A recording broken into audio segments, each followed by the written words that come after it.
सभी को good evening, नमस्कार। क्लासेस काशी सर चैनल में आप सभी का स्वागत है। हम लोग आज संधि यानी स्वर संधि के बारे में पढ़ेंगे। इसके पहले हम लोग संधि की परिभाषा, संधि के भेद, स्वर संधि, व्यंजन संधि, विसर्ग संधि के बारे में चर्चा कर चुके हैं कि संधि कितने प्रकार की होती है। तो संधि मुख्यतः 3 प्रकार की, स्वर, व्यंजन और विसर्ग। उसी में स्वर संधि की परिभाषा हम लोग पढ़ेंगे। स्वर संधि, स्वर संधि, स्वर संधि है क्या? कह रहा है जब स्वर अक्षर के साथ स्वर अक्षर का मेल हो जाता है तो वहां स्वर संधि होती है। जब स्वर अक्षर के साथ स्वर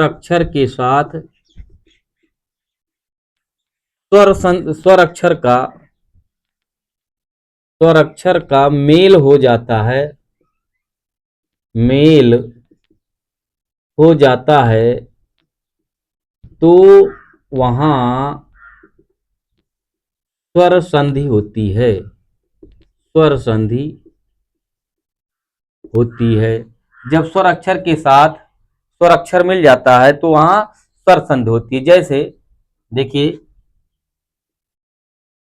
जैसे ये घन धनार्थी बराबर घनार्थी होगा। इसमें जो ना है, ना में छोटा आ, जैसे अब इसमें बराबर आधन आ आएगा, आधन आ।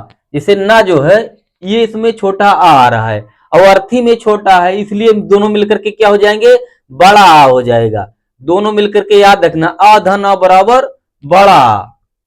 तो कह रहा है घन धन अर्थी बराबर घनार्थी होगा। यहां अर्थी का प्रथम वर्ण आ है तो आधन आ बराबर आ के मेल के कारण यहां स्वर संधि हुई। अब इसके 5 भेद हैं। देखिए, आ धन आ, इसी प्रकार आ धन आ यानी छोटा और ना में जो आप पढ़ रहे हैं ये ना ना आ रहा है ना। घन धन अर्थी बराबर आ धन आ बराबर, यानी कि यहां स्वर संधि हुई। स्वर संधि के 5 भेद हैं। स्वर संधि के 5 भेद हैं। 5 भेद हैं। जैसे देखिए कौन कौन से हैं। नंबर 1 दीर्घ संधि, दीर्घ संधि, दीर्घ संधि। नंबर 2 गुण संधि, गुण संधि। नंबर 3 यण संधि, दीर्घ संधि, गुण संधि, यण संधि, अयादि संधि। नंबर 4 अयादि संधि और नंबर 5 वृद्धि संधि। नंबर 5 वृद्धि संधि। ये इसके 5 प्रकार हैं। स्वर संधि के 5 प्रकार हैं। अब 5 प्रकारों में हम सबसे पहले पढ़ेंगे दीर्घ संधि के बारे में। हम आज चर्चा करेंगे दीर्घ संधि। पहला प्रकार नंबर 1 दीर्घ संधि, दीर्घ संधि। इसका सूत्र हम जानेंगे। इसका एक सूत्र है दीर्घ संधि का, जो सूत्र है अकः सवर्णे दीर्घा। अकः सवर्णे दीर्घा, अकः सवर्णे दीर्घा। इसका मतलब यह हुआ जब अक प्रत्याहार, जब हिंदी में जानते हैं जब अक प्रत्याहार, जब अक प्रत्याहार यानी कि आ ई उ री ली, आ ई उ री, चाहे इसको लिरी भी कहते थे, आ ई उ री, आ ई उ री, एक प्रत्याहार के बाद उसी वर्ण का कोई स्वर, यानी अक प्रत्याहार के बाद उसी वर्ण का कोई स्वर, अक प्रत्याहार के बाद उसी यानी उसी वर्ग का कोई स्वर यानी इसी वर्ग का होना चाहिए अक प्रत्याहार के। कोई स्वर समान यानी कि आए तो दोनों मिलकर दीर्घ स्वर हो जाते हैं। कोई स्वर यानी कि समान स्वर, समान स्वर आए तो दोनों मिलकर, आए तो दोनों मिलकर समान, दोनों मिलकर समान स्वर हो जाते हैं, यानी कि दीर्घ स्वर हो जाते हैं। दीर्घ स्वर हो जाते हैं। कह रहा जब अक प्रत्याहार के बाद उसी वर्ग का कोई स्वर समान स्वर यानी आए तो दोनों मिलकर दीर्घ स्वर हो जाते हैं। दीर्घ स्वर से आ ई उ री, आ बड़ा आ, बड़ी ई, बड़ा ऊ, री, ये सब दीर्घ स्वर हैं। ये सब दीर्घ स्वर हैं।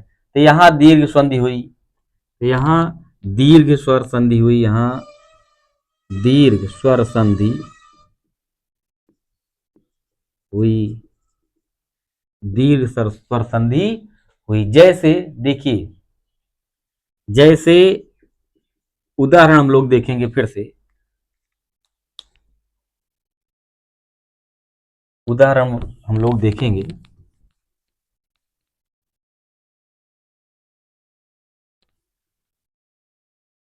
देखिए जैसे उदाहरण में कह रहा अधन अ छोटा, धन छोटा बराबर बड़ा हो जाएगा। छोटा धन फिर छोटा, अगर किसी पहले शब्द में छोटा है और दूसरे शब्द में भी पहला अक्षर छोटा है तो दोनों मिलकर के क्या हो जाएंगे, यानी कि बड़ा हो जाएगा, दीर्घ स्वर हो जाएगा। छोटा आ फिर प्लस छोटा यानी धन छोटा बराबर बड़ा। जैसे साधन अक्षर, जैसे देखिए स स धन अक्षरा या साधन अक्षर बराबर साक्षर या साक्षरा बराबर साक्षरा हो जाएगा। क्योंकि स पहला अक्षर स में छोटा आ रहा है, अक्षरा में छोटा बराबर साक्षरा या साधन अक्षर बराबर साक्षर, साधन अक्षर बराबर साक्षर या साधन अक्षरा बराबर साक्षरा। इसी प्रकार देखिए नंबर 2 अधन बड़ा बराबर बड़ा होगा। अगर पहला शब्द का अंतिम अक्षर छोटा है और दूसरे शब्द का अंतिम अक्षर बड़ा है, दूसरे शब्द का अंतिम अक्षर बड़ा है, तब भी क्या हो जाएगा, दीर्घ हो जाएगा, बड़ा हो जाएगा। जैसे देवधन आलया, जैसे देव व में छोटा है, धन आलया, आलय बराबर देवालय या देवधन आलय बराबर देवालय। देखिए छोटा बड़ा बराबर मिलकर के बड़ा। इसी प्रकार देखिए तीसरा बड़ा दीर्घ फिर बड़ा, ये मिलकर के फिर बड़ा होगा। यदि किसी शब्द का पहला अक्षर तो लास्ट अंतिम अक्षर बड़ा है और दूसरे शब्द का पहला अक्षर बड़ा है तब वो भी बड़े माना जाएगा। जैसे देखिए जैसे विद्या धन, विद्या धन अर्थी, विद्या धन अर्थी यानी कि छोटा अक्षर, ये छोटा अक्षर देखिए बड़ा धन छोटा, विद्या धन अर्थी बराबर विद्यार्थी।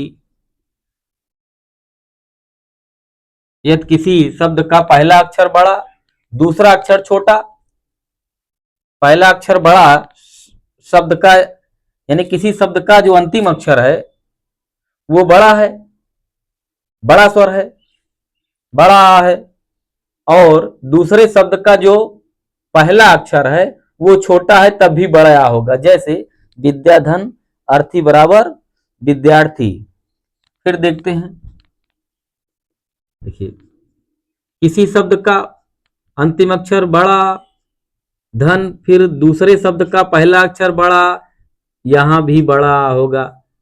देखिए जैसे विद्याधन आलया, जैसे विद्याधन आलया बराबर विद्यालय, या विद्याधन आलय बराबर विद्यालय। ये आ अक्षर का है, ये अक्षर का है, आ अक्षर से बनने वाले शब्द इसी प्रकार बनते हैं। इसी प्रकार ई धनी, इसी प्रकार ई धनी बराबर बड़ी, फिर ई धन बड़ी बराबर बड़ी, इसी प्रकार बड़ी धन छोटी बराबर बड़ी, बड़ी धन बड़ी बराबर बड़ी। इसी प्रकार ई शब्द से बनने वाली संधियां, इसी जैसे आ अक्षर से बनने वाली संधियां हैं, उसी प्रकार ई अक्षर से भी संधियां बनती हैं। इसी प्रकार उ धनु, इसी प्रकार उ धनु बराबर बड़ा उ, फिर उ धन बड़ा उ बराबर बड़ा उ, बड़ा उ धन छोटा उ बराबर बड़ा उ धन छोटा उ बराबर बड़ा उ, और बड़ा उ धन बड़ा उ बराबर बड़ा उ आएगा। किसी शब्द का अंतिम अक्षर यदि छोटा है और जो दूसरा शब्द होगा उसका पहला अक्षर छोटा हुआ है तभी बड़ा उ होगा, जिस प्रकार से यहां बताया गया। यदि पहला अक्षर किसी शब्द का यानी कि अंतिम अक्षर छोटा उ है और दूसरे शब्द का पहला अक्षर बड़ा उ है तभी बड़ा उ बन जाएगा। इसी प्रकार देखिए री धन री बराबर री होगा। इसी प्रकार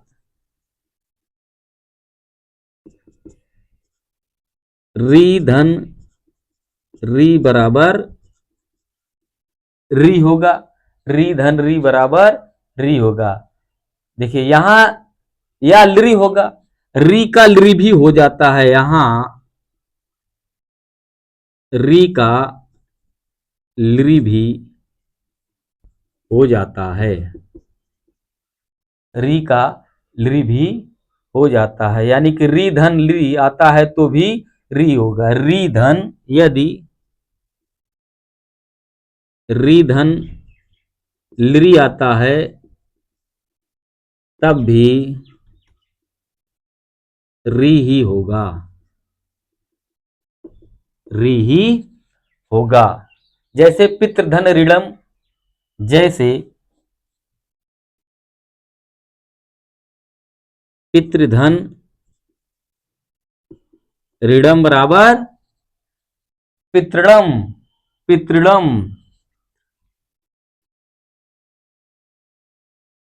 पितृणम होगा। देखिए ध्यान दें, री अथवा लरी, ध्यान देने योग्य बातें, ध्यान देने योग्य बातें, री अथवा लरी सवर्ण संज्ञक हैं, सवर्ण संज्ञक हैं। री अथवा लरी सवर्ण संज्ञक हैं अथवा दोनों समान स्वर माने जाते हैं, दोनों समान स्वर माने जाते हैं,